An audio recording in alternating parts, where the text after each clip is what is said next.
Good afternoon, guys and girls. Today we're doing something completely different. We're going for a wee run in the i10. This is a 2015 model, 1 litre, and with a mileage of approaching 113,000 miles. So we'll give it a wee run round, and you'll see how this car performs for its age, and what you think. Comments would be very useful. Okay, we'll get started up. We're out this morning, but it's still probably back to coldness.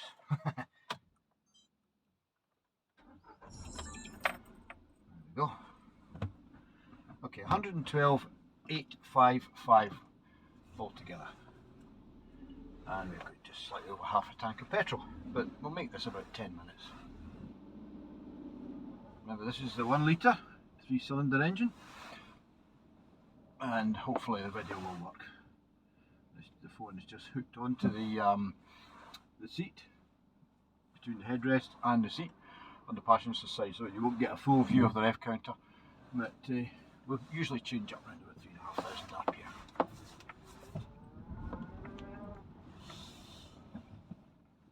Nice slick gearbox in these, incidentally.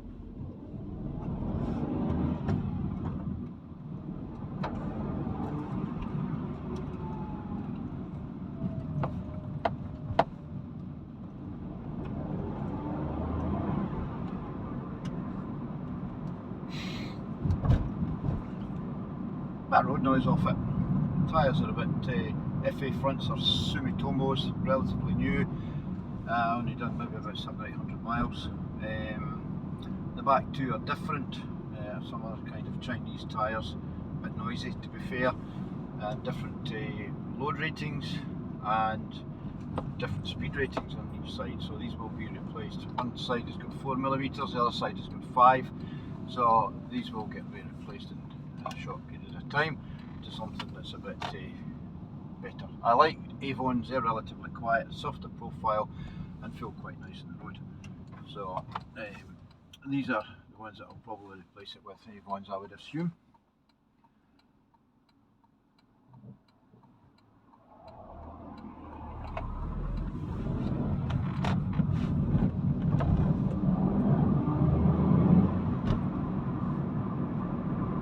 Fuel consumption's good if you're using the right foot. Still pretty good even if you're fairly heavy footed. I try to be as economical as I can, but doing this test I'll not be mollycoddling it exactly, won't be hammering anything like that, so don't hammer in that range. Let's see, asking for trouble.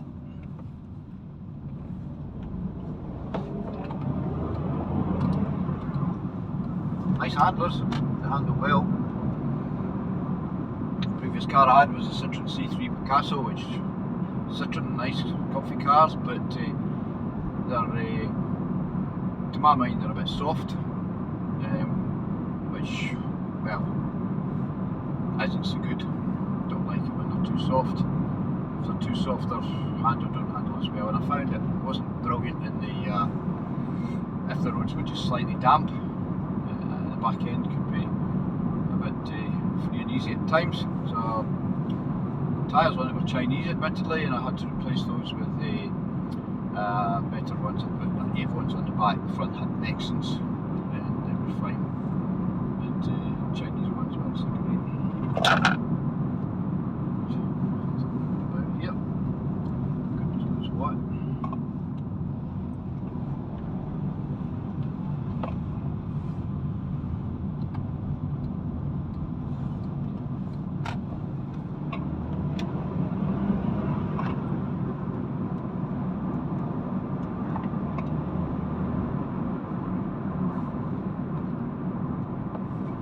No, the engine sounds actually okay. I mean, it does sometimes. I feel you do notice maybe a little bit of wear in it,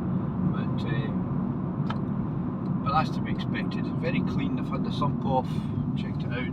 Very clean inside. No residues. Had a good service history of this vehicle.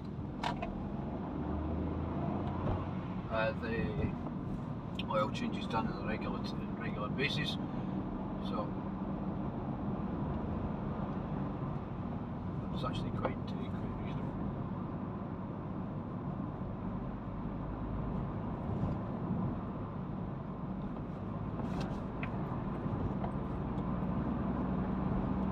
That's full throttle and fourth.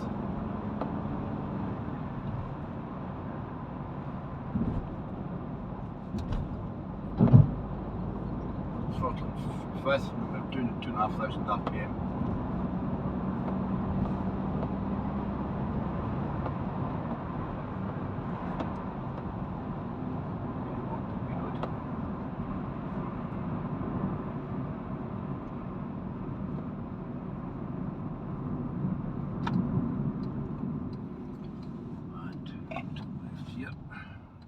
Traffic.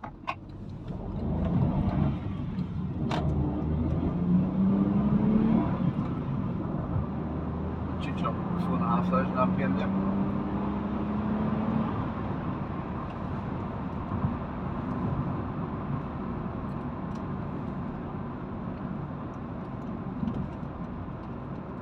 As you can see, it's quite nice on the road. It's quite nice. The road is actually relatively quiet. Some of the roads in East Ayrshire are very poor quality, I have to say. Some more potholes and issues with the roads than there is in some third world countries. So, not a good reflection on the council, nor of course the Scottish Government, the state of the roads. I sometimes feel this is done by political side of things, by the particular party that the SNP is involved with. Anyway, I'm not being political with this, but we could be doing the improvement of the roads. A lot of damage done to cars here, broken springs, etc., track rod ends, wheels broken and so on, and the motorist has to stump up. I do believe something has to be done. We'll take a left here, take the back road into Kilmarnock.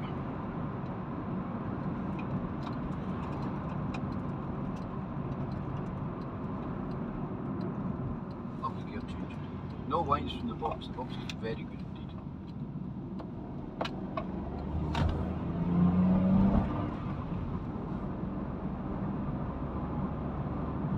Maybe notice there's a slight harshness from the engine as you're lifting off between gear changes, depending on the RPM. You notice the engine not hugely bad, but it did make me think there was a slight amount of wear. The engine has got Mobile 1 in it, and that's what I'm using it, which is high quality oil. Specification manufacturers require. I'll be changing the gearbox oil sometime in the near future as well. Again, I haven't checked it for level, but I'm in at 60. Bit of whistling there, it's probably from my aerial, amateur radio. I've done away with the manufacturer's AM radio, the aerial. I have actually upgraded the stereo. The stereo comes with a CD player, media, AM and FM. I have found another radio that doesn't have the CD player, but it has Bluetooth connectivity and has DAB, all for $29.99 from eBay, and I had to change the wheel. So far the buttons are not working though. I need to find out why. Now that could be something in the loom, it could be the clock spring, it's hard to say exactly what, but the manual I've got doesn't really tell me.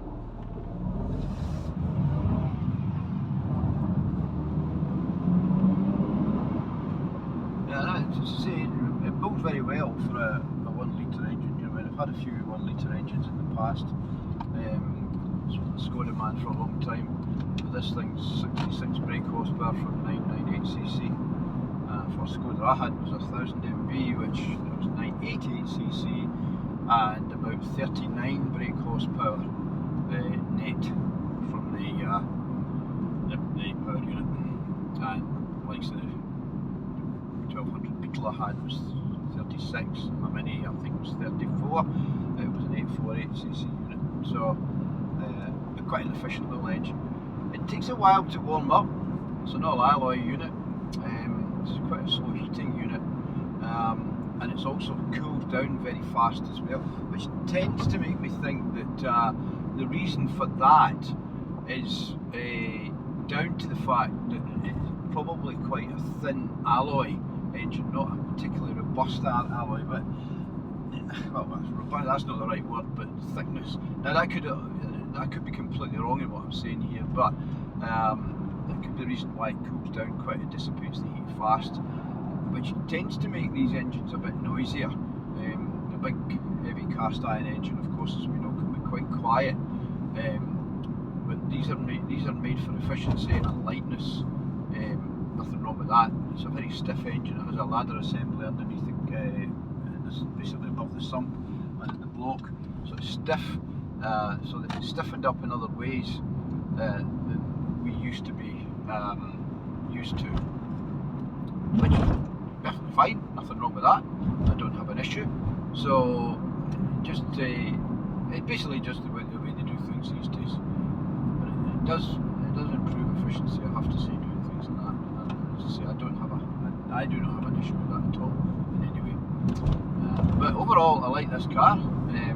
Cheap. I got a very good deal from my dealer, and it does nice. I like the way it drives. I like the handling.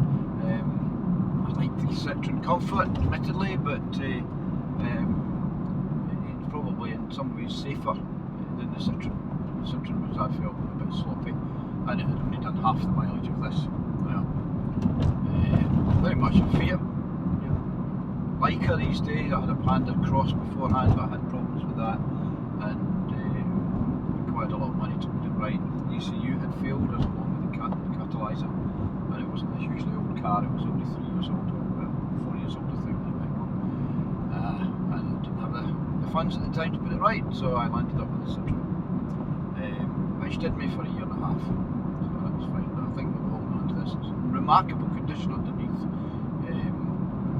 It's well protected from the factory, and powder coating or whatever the finish is on the suspension, etc. is very good, and there's virtually no signs of rust anyway. Anyway, that's us heading just back home now. The video will be finished shortly, and thank you all for watching, and I'll just keep quiet, let you hear us again just on the road home.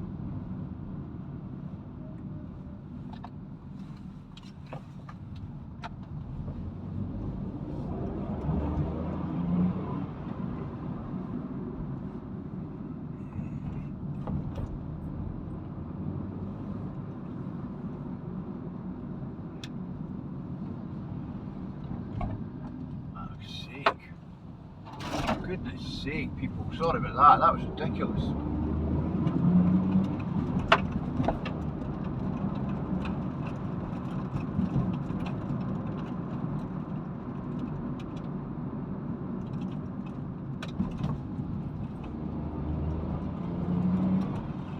There we go. Okie dokie. Take care, and thank you very much for watching. All the very best.